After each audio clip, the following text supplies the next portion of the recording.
Imagine a world gripped by unimaginable horror. A relentless plague sweeping across continents, leaving devastation in its wake. This was the Black Death, a pandemic that decimated Europe in the 14th century. From bustling cities to remote hamlets, its shadow fell upon all, claiming millions of lives and forever altering the course of history.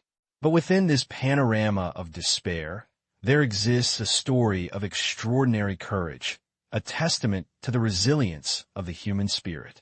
Nestled in the picturesque hills of Derbyshire, England, lies the village of Eyam.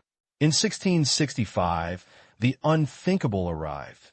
The bubonic plague, carried within a delivery of cloth from London. Panic threatened to engulf the close-knit community.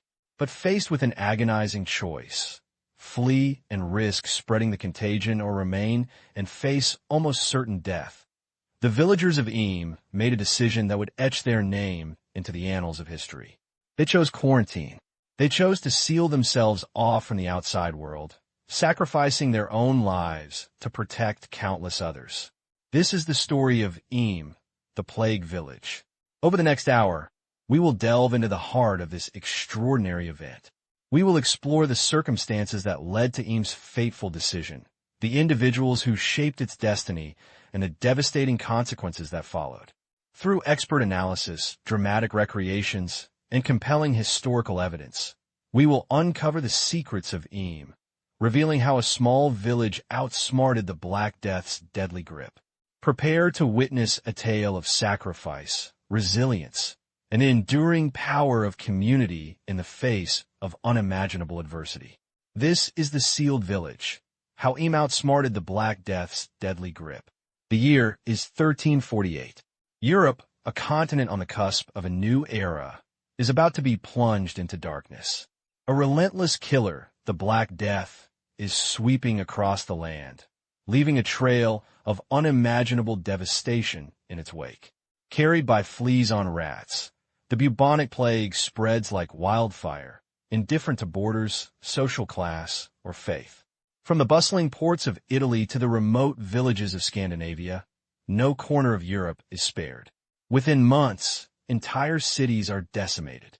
Corpses pile up in the streets, and the stench of death permeates the air.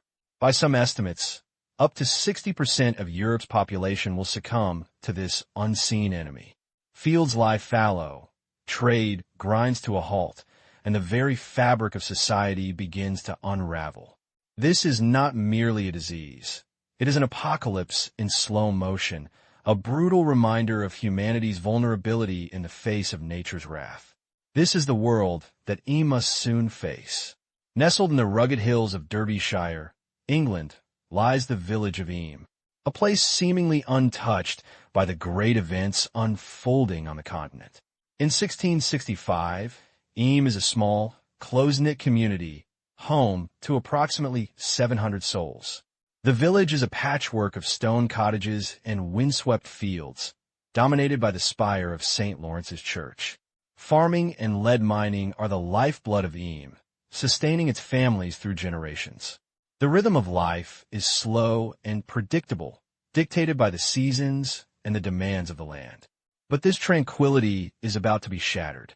Unbeknownst to the villagers, a deadly contagion is making its way towards them, carried on the back of unsuspecting merchants, threatening to unravel the very fabric of their existence.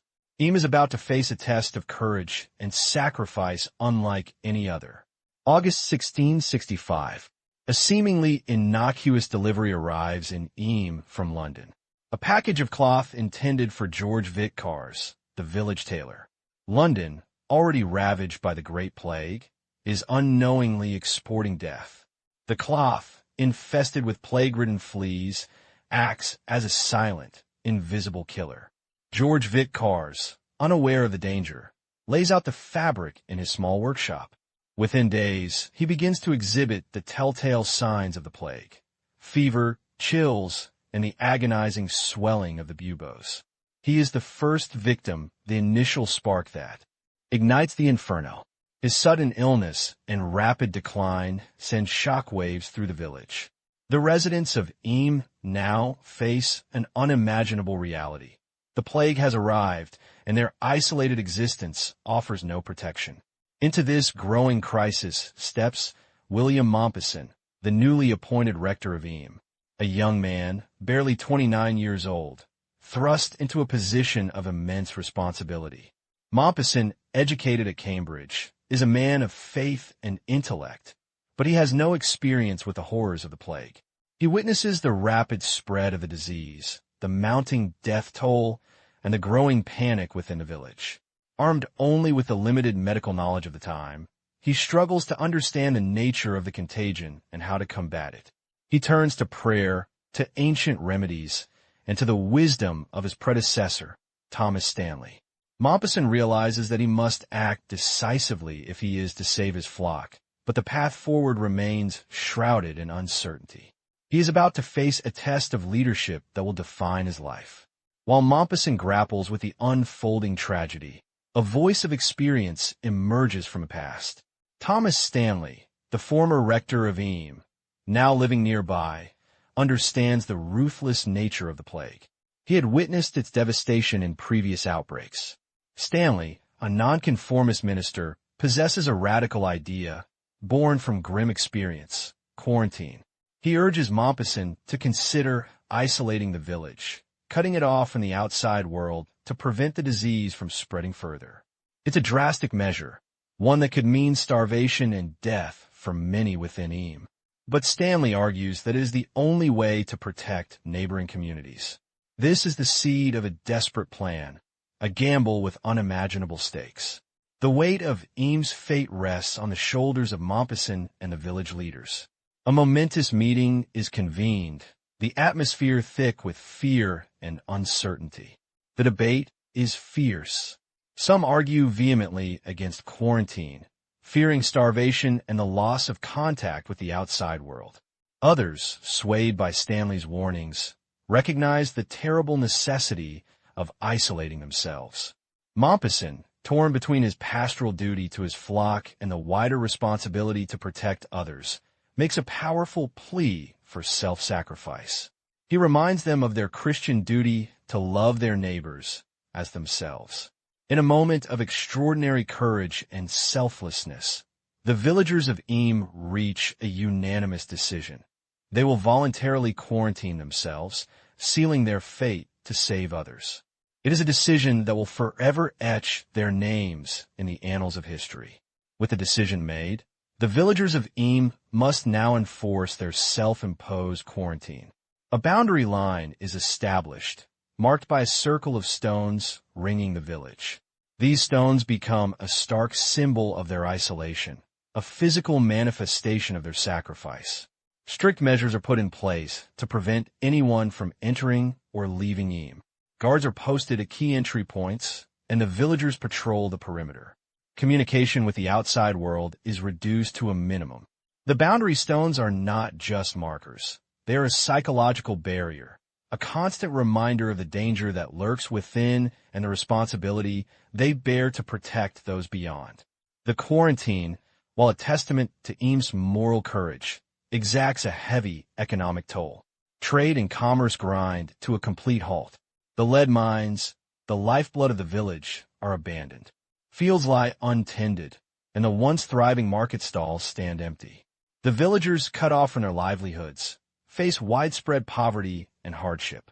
Many families are forced to sell their possessions to survive. Desperate for food and supplies, they rely on the charity of neighboring communities, who leave provisions at the boundary stones, paid for with coins disinfected in vinegar-filled troughs. The isolation that protects others bankrupts Eyam, leaving its residents to face not only the ravages of the plague, but also the crushing weight of economic despair.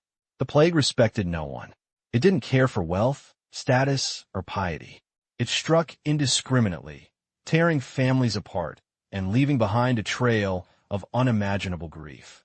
The Hancock family provides a stark, heart-wrenching example of this devastation.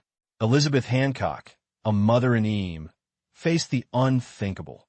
The plague claimed the lives of her husband, John, and 6 of her children in the span of just 8 days in August 1666. Imagine the horror of witnessing each child succumb to the agonizing symptoms: the buboes, the fever, the delirium. Elizabeth, driven by a mother's enduring love and perhaps a desperate need to maintain some semblance of control in a world consumed by chaos, dug their graves herself, carrying each lifeless body to their final resting place in a field now known as the Riley Graves. The quarantine, while meant to protect others, amplified the suffering within Eyam.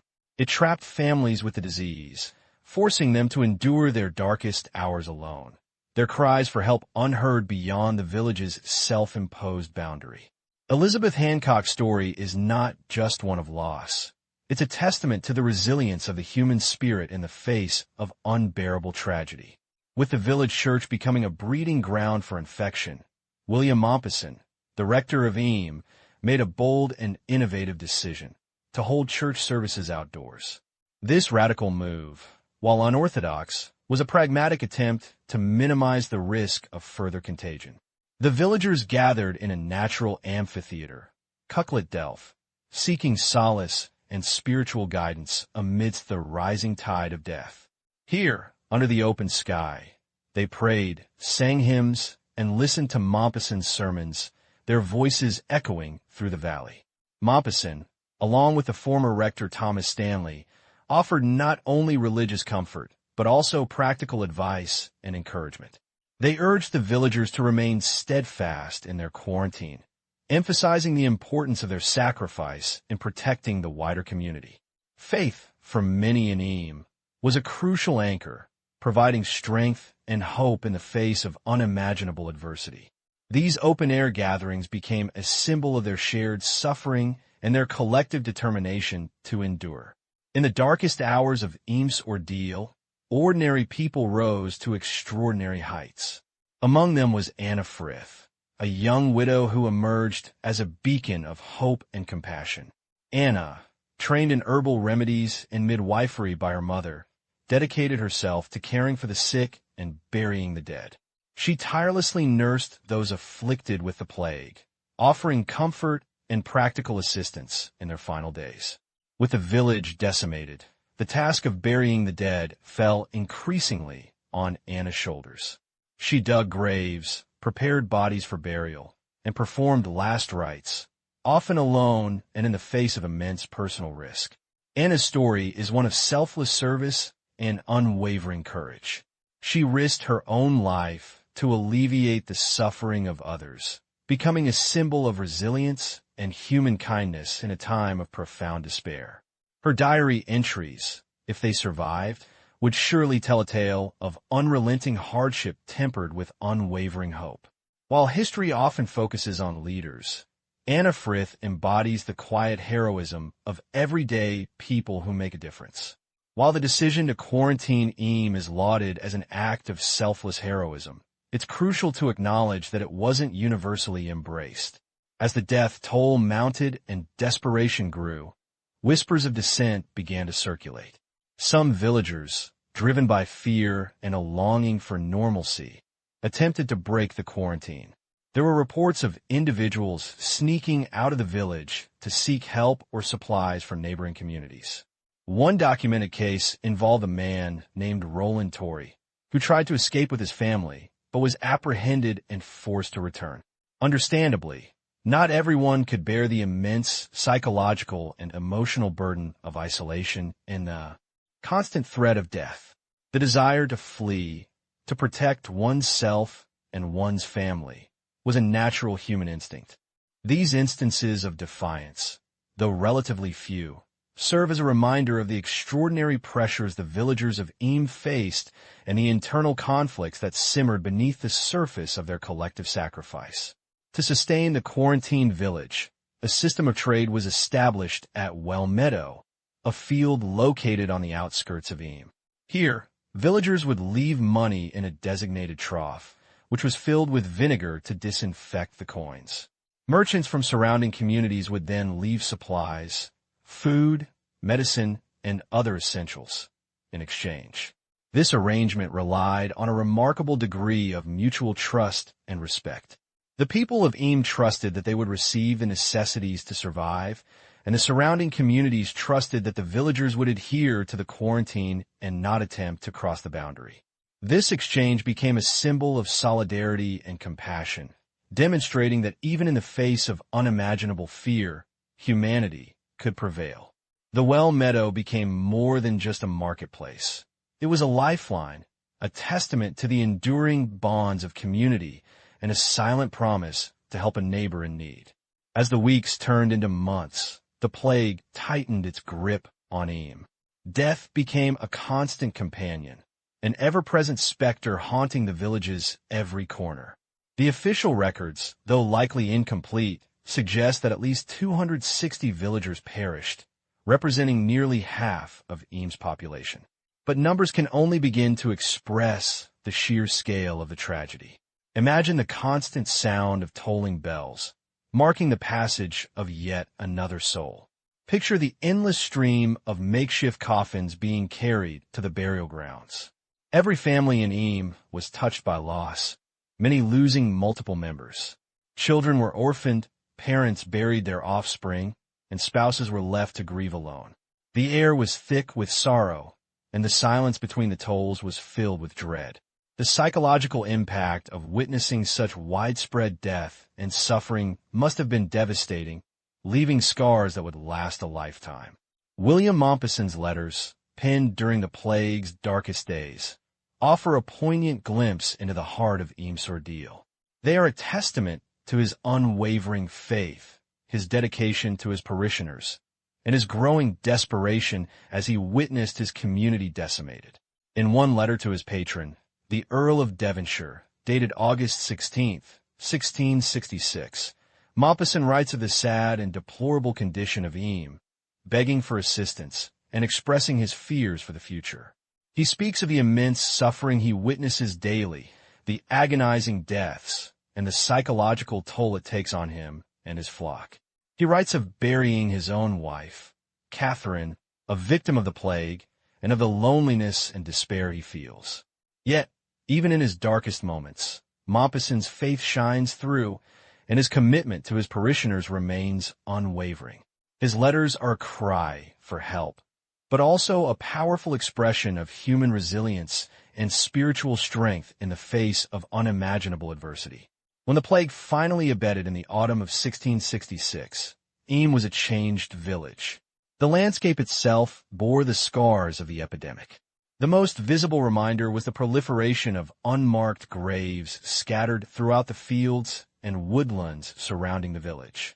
Many families, unable to keep up with the relentless pace of death, buried their loved ones in their own gardens or in secluded spots, leaving no trace for posterity. The population of Eyam was decimated, its social fabric torn apart. Houses stood empty, businesses were shuttered, and the laughter of children was replaced by an eerie silence. The memories of the plague lingered in the air, a constant reminder of the suffering and loss that had befallen the village. Even today, centuries later, a sense of quiet melancholy permeates Eyam, a palpable reminder of the extraordinary sacrifice its inhabitants made to protect the wider world. The village stands as a memorial to their courage and their enduring legacy. As autumn deepened into winter, a chilling wind swept through the ravaged fields of Eyam. The relentless grip of the plague, which had choked the life out of the village for over a year, finally began to loosen. Some believe the cold temperatures hampered the fleas carrying the disease. Others point to the possibility that a small number of villagers possessed a natural immunity, their survival slowly tipping the scales. Whatever the reason, by November of 1666, the terrifying wave began to recede. The weekly death toll, once a horrifying litany recited in hushed tones, dwindled. The silent fields no longer echoed with the mournful tolling of the church bell. Slowly, tentatively, survivors emerged from their self-imposed prisons. But the Eyam they stepped into was a shadow of its former self, scarred by loss, the air thick with unspoken grief for the 260 souls who perished. The ordeal had ended, but the wounds it inflicted would remain. The future was uncertain, but the ordeal had ended. Eyam's story is not just a tale of unimaginable suffering. but also of extraordinary courage and selflessness. News of their unwavering quarantine spread throughout England, becoming a testament to the power of collective action in the face of unimaginable adversity. While the true impact of their sacrifice on containing the plague spread beyond the village remains a topic of historical debate, their example resonated deeply. Their actions demonstrated a profound understanding of the interconnectedness of communities, a willingness to prioritize the well-being of strangers over their own survival. Today, Eyam stands as a unique historical site, a place where the echoes of the past whisper lessons of resilience, responsibility, and the enduring strength of the human spirit.